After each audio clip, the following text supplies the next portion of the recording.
हाय viewers, कैसे हैं आप लोग। मैं Sandeep Kumar Bugalia, political geography lecturer. आज का टॉपिक है भील जनजाति। इससे पहले एक्सिमो जनजाति और ब्रुसमैन जनजाति के पर वीडियो बना चुका हूं, वो ज़रूर देखिए। आप देख रहे हैं मोटिवेशन इजना यूट्यूब चैनल। आपको ये चैनल कैसा लग रहा है, सब्सक्राइब कीजिए, कमेंट्स कीजिए, इसको लाइक ज़रूर कीजिए और बेल आइकन को जरूर दबाइए, जिससे मैं आपको नोटिफिकेशन मिलता रहे। जैसे आपको वीडियो बनाऊंगा आपको नोटिफिकेशन मिल जाएगा। आज का टॉपिक शुरुआत करते हैं। भील जनजाति। भील जनजाति आदिवासी जनसंख्या की दृष्टि से दूसरे स्थान पे आती हैं और इसके अगर जनजातीय क्षेत्रफल की दृष्टि से ये तीसरे स्थान पे आती है भारत में। भील जनजाति के को दो नामों से जाना जाता है। पहाड़ों में रहने वाले लोगों को पालवी के नाम से जाना जाता है और मैदानी भागों में रहने वाले लोगों को वांगड़ी के नाम से जाना जाता है। भील जनजाति बहुत ही बहादुर और साहसी होती है। इसके उत्पत्ति के बारे में कई कहानियाँ प्रचलित हैं। एक पौराणिक कहानी के अनुसार भगवान शिव के पुत्र निषाद से इनकी उत्पत्ति मानी जाती है। उनके पुत्र निषाद ने जब नंदी बैल को मार दिया तो भगवान शिव नाराज हो गए, उनको वन क्षेत्रों में निर्वासित कर दिया और उसी से चलकर आकर भील जनजाति की उत्पत्ति हुई है। भील शब्द द्रविड़ियन भाषा के बीलू शब्द से उत्पत्ति हुई है, जिसका मतलब होता है तीरंदाज। संस्कृत भाषा में इसका अर्थ होता है मारना या भेदना।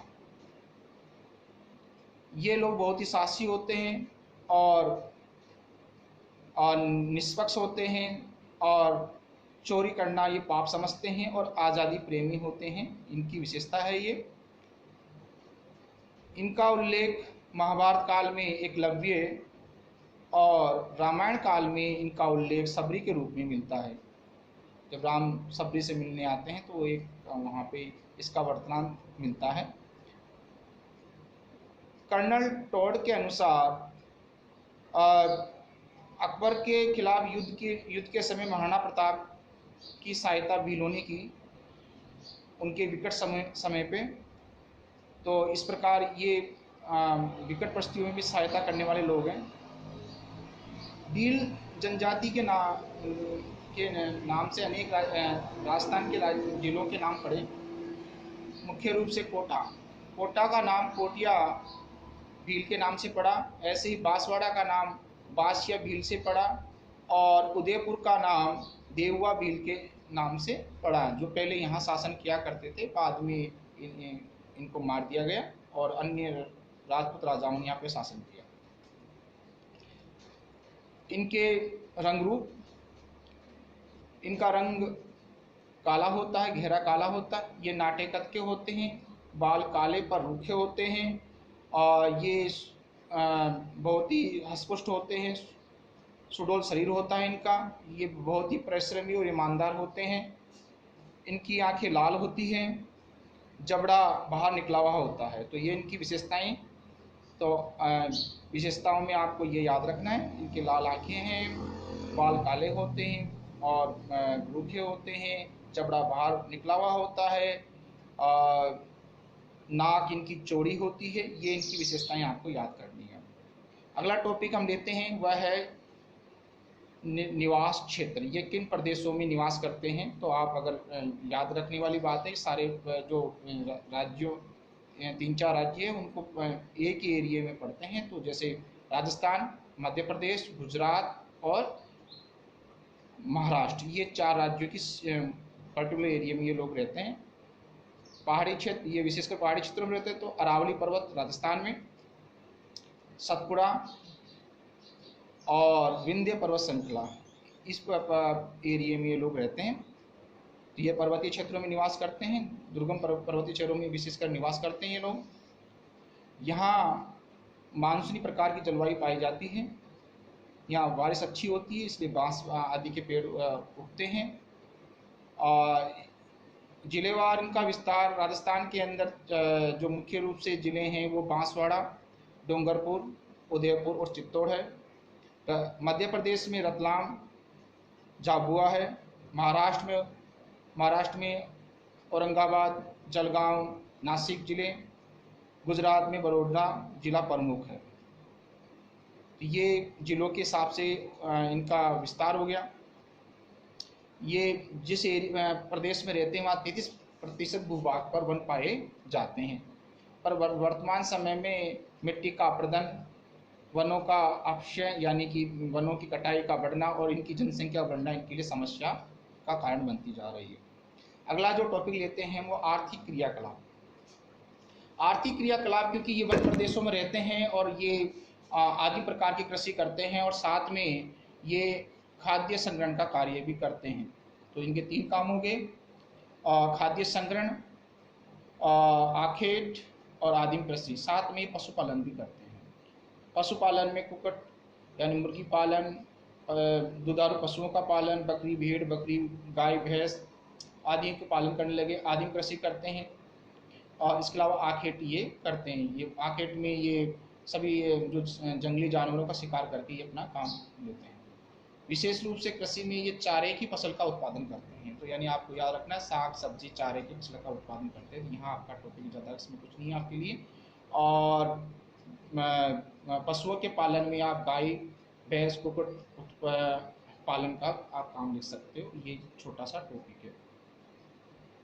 और आखेट का टॉपिक लेते हैं। तो आखेट ये जो करते हैं विशेष, क्योंकि ये लोग तीरंदाजी में महारत हासिल होती है, तो इसलिए तीरों के द्वारा ये पशुओं को मारते हैं। इसके अलावा भाले से भी ये शिकार करते हैं। तालाबों मछलियों का पकड़ने का कार्य करते हैं।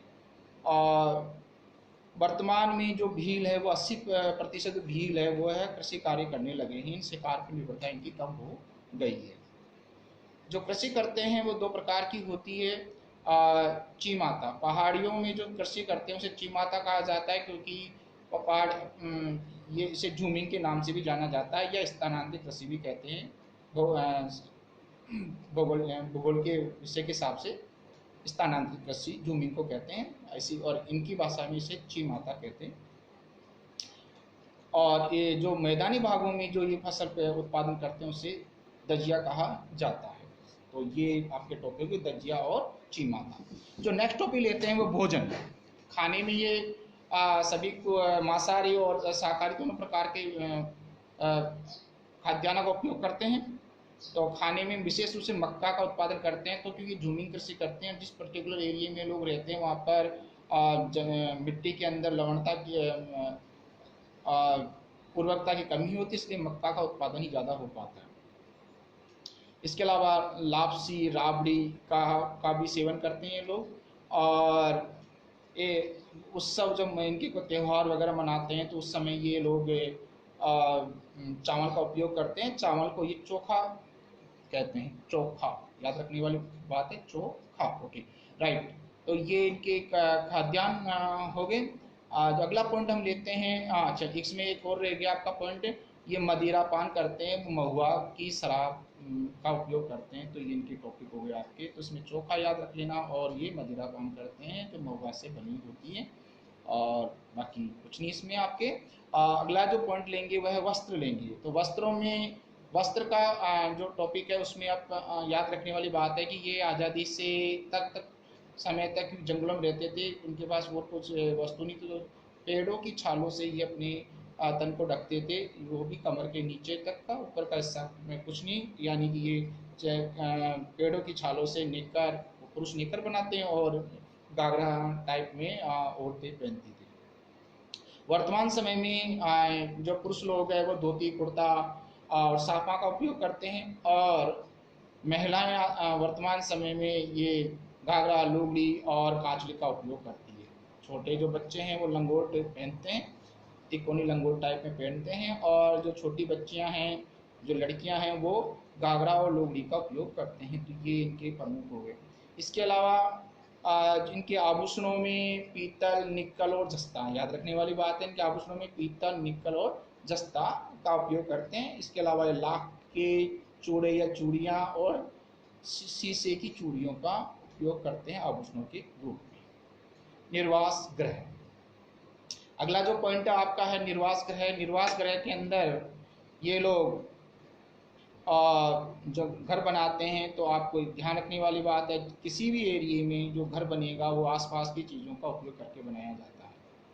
तो इनके यहाँ पे बांस का उत्पादन, क्योंकि पहाड़ी क्षेत्रों में वर्षा अच्छी होती है तो बांस मिलेगा, तो बांस का उपयोग करते हैं, मिट्टी का उपयोग करते हैं और खपरेल टाइल्स का उपयोग करते हैं।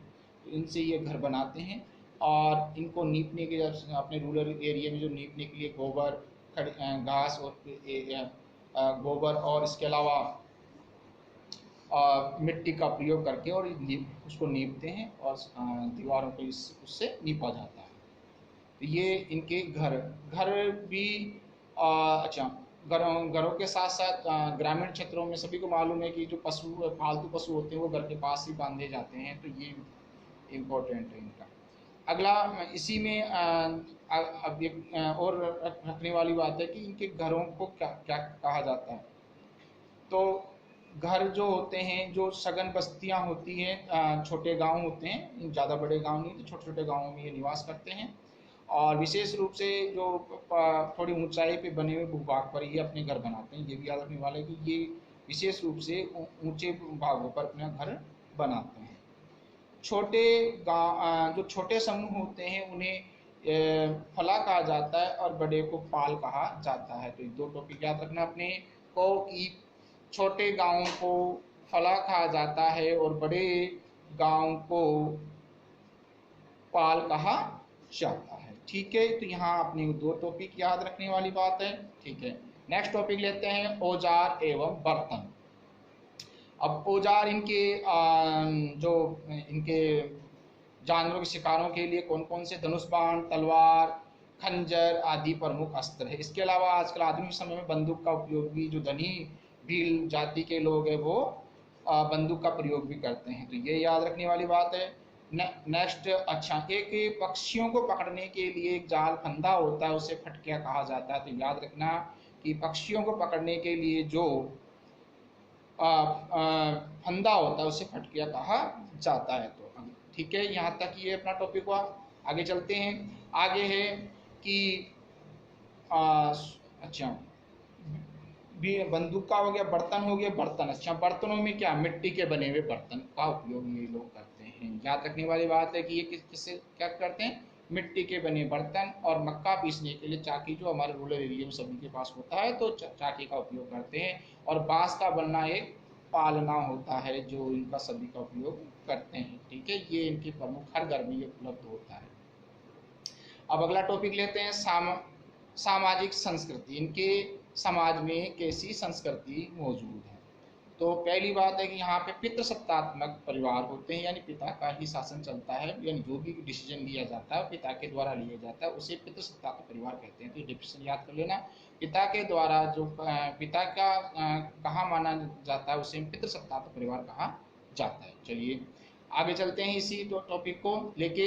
अच्छा, प्रत्येक जो परिवार होता है उसका अपना अपना एक गण चिन्ह होता है, यानी अगर लंबे बड़ा परिवार हो जाता है तो कुल कहने लग जाते हैं बल जड़ी, तो हर कुल का एक क्या होता है, गण चिन्ह होता है। तो याद रखने वाली बात है कि प्रत्येक परिवार का एक गण चिन्ह होता है। इसके अलावा शादी सभी की होती है, चाहे युवा हो या वृद्ध हो। तो यहाँ आपको ये याद है, शादी सभी की होती है। अच्छा, शादी में एक विशेष काम होता है कि यहाँ पर कन्या का मूल्य दिया जाता है, इसे दापा कहा जाता है। याद रखने वाली बात है, जो कन्या का जो मूल्य दिया जाता है उसे दापा कहा जाता है। जो अगला, ठीक है, एक और इसमें इनकी प्रथा है उसको कहा जाता है गोल गोदड़ो प्रथा।